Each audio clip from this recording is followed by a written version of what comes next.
चलिए हमारा next question है, एक समबाहु त्रिभुज की दो भुजाओं की लंबाई क्रमशः 15 और 22 है, तदनुसार उस त्रिभुज का परिमाप कितना हो सकता है। ठीक है, तो ये हमारा क्वेश्चन है। अब समबाहु त्रिभुज होता क्या है? ऐसा त्रिभुज जिसकी दो भुजाएं समान होती हैं लेकिन तीसरा समान नहीं होता है।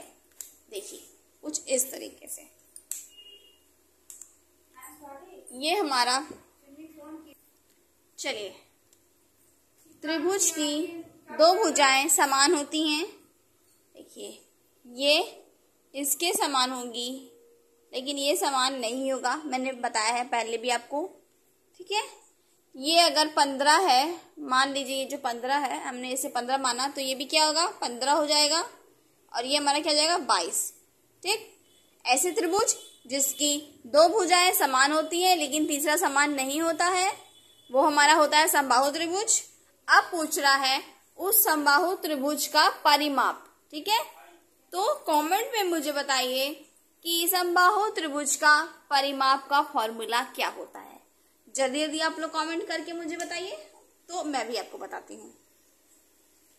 चलिए हम शुरू करते हैं, मेरा टाइम वेस्ट किए हुए। देखिए समबाहु त्रिभुज का परिमाप मैंने बहुत बार आपको बताया है कि त्रिभुज की जो ये बाउंड्रीज होती हैं, उन मतलब कि त्रिभुज की तीनों भुजाओं का जो योग होता है वही हमारा क्या होता है, परिमाप होता है। तो तीनों भुजाओं का योग क्या है, जैसे कि ये ए है, ये भी ए हो गया, और ये क्या हो गया बी। ठीक है, क्योंकि ये दो सेम है, ये सेम नहीं है। त्रिभुज का परिमाप क्या होता है, तीनों भुजाओं का योग। अब योग क्या है हमारा, योग होगा ए प्लस बी। ठीक है, ये क्या है, ए प्लस बी, यही हमारा क्या है, परिमाप का परिमाप है। तो चलिए ए हमारा क्या है, ए हमारा 15 है, प्लस दूसरा ए भी 15 है, प्लस बी हमारा क्या है 22 है। अब इन दोनों को हम ऐड करते हैं, इन दोनों को जब हम ऐड करेंगे तो हमें क्या मिल जाएगा 52, और यही हमारा आंसर हो जाएगा। देखिए कितना इजी है। आई होप आप लोग को समझ में आ गया होगा ये इजी प्रश्न। ठीक है, हमने क्या कहा कि समबाहु त्रिभुज की दो भुजाएं दी थी जिसकी लंबाई क्रमशः 15 और 22 सेमी है। ठीक है, उस त्रिभुज का परिमाप पूछ रहा था। परिमाप क्या होता है, त्रिभुज की भुजाओं का योग, यानी त्रिभुज की ये तीनों भुजाओं का योग क्या है, ए प्लस बी, तीनों का योग हमने योग निकाला तो हो गया 52, यही हमारा आंसर हो गया। चलते हैं नेक्स्ट क्वेश्चन की तरफ। तो हमारा नेक्स्ट क्वेश्चन है, यदि एक वृत्त की परिधि 18 पाई सेमी है तो वृत्त का क्षेत्रफल क्या होगा।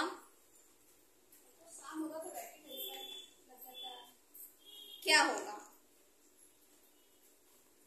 वृत्त का क्षेत्रफल का फॉर्मूला क्या होता है, प्लीज कमेंट कीजिए।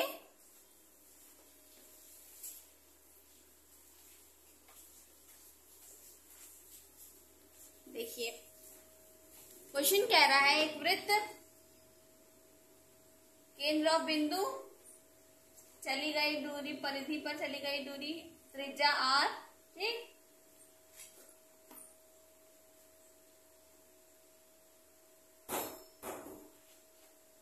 वृत्त की परिधि क्या होती है, वृत्त की परिधि मतलब चली गई दूरी जो होती है वही वृत्त की परिधि होती है, जो कि होता है परिधि।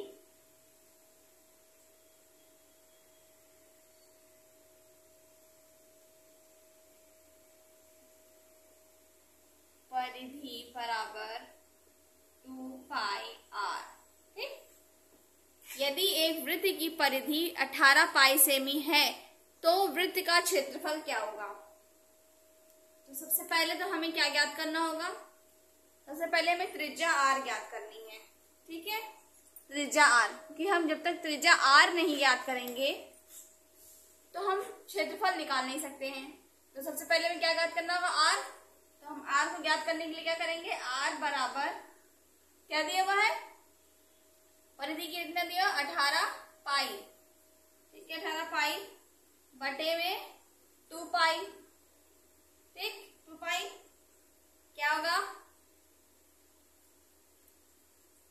2 9 18, हमें मिल जाएगा क्या, पाई से पाई कैंसिल हो गया और हमें मिल गया 9 सेमी, ठीक है। आर बराबर हमने क्या ज्ञात कर लिया, 9 सेमी, यानी हमें क्या मिल गया यहाँ पे, ये हो गया हमारा 9, ठीक। अब हम क्या करेंगे, वृत्त का क्षेत्रफल ज्ञात करेंगे, ठीक है, दिख रहा है आपको। वृत्त का क्षेत्रफल क्या होता है, अभी मैंने बताया, वृत्त का क्षेत्रफल बराबर पाई आर स्क्वायर, ठीक है, पाई आर स्क्वायर। तब इसे पाई आर स्क्वायर पे रखते हैं, पाई आर हमने क्या ज्ञात किया, अभी आर हमने क्या ज्ञात किया, 9 सेंटीमीटर, तो यहाँ पे लिखेंगे हम 9 का स्क्वायर, ठीक है, फिर मतलब लिखते जाएगा, इसके बराबर ही आएगा, जगह कम होने की वजह से हम यहाँ लिख रहे हैं, पाई इंटू 18 81, तो हमें क्या ज्ञात हो गया, पाई 81 सेंटीमीटर स्क्वायर, ठीक है, ये हमारा क्या हो गया, वृत्त का क्षेत्रफल हो गया ये हमारा, ठीक है। देखिए, यदि एक वृत्त की परिधि 18 पाई सेमी है तो वृत्त का क्षेत्रफल ज्ञात करना है।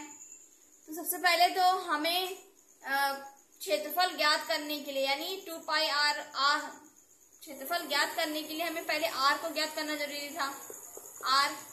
तो यहाँ पे 18 पाई दिया हुआ है, 18 पाई क्या है, परिधि की सेमी, यानी ये पूरी परिधि की सेमी जो है वो 18 पाई दिया हुआ है, तो इसे हम पहले आर निकालेंगे। तो आर बराबर हमने फॉर्मूले पे रखा, सॉल्व किया, फिर जब हमें आर ज्ञात हो गया, आर बराबर हमारा क्या निकला, 9 सेंटीमीटर। आर जब ज्ञात हो गया तो फॉर्मूले पे हमने रख दिया और ये हमारा निकल गया पाई। चूंकि क्वेश्चन पाई में पूछा था तो हमने आंसर भी पाई में ही दिया हुआ है। आई होप आप लोग को समझ में आ गया होगा। तो मिलते हैं नेक्स्ट क्वेश्चन के साथ नेक्स्ट वीडियो में, तब तक के लिए टेक केयर।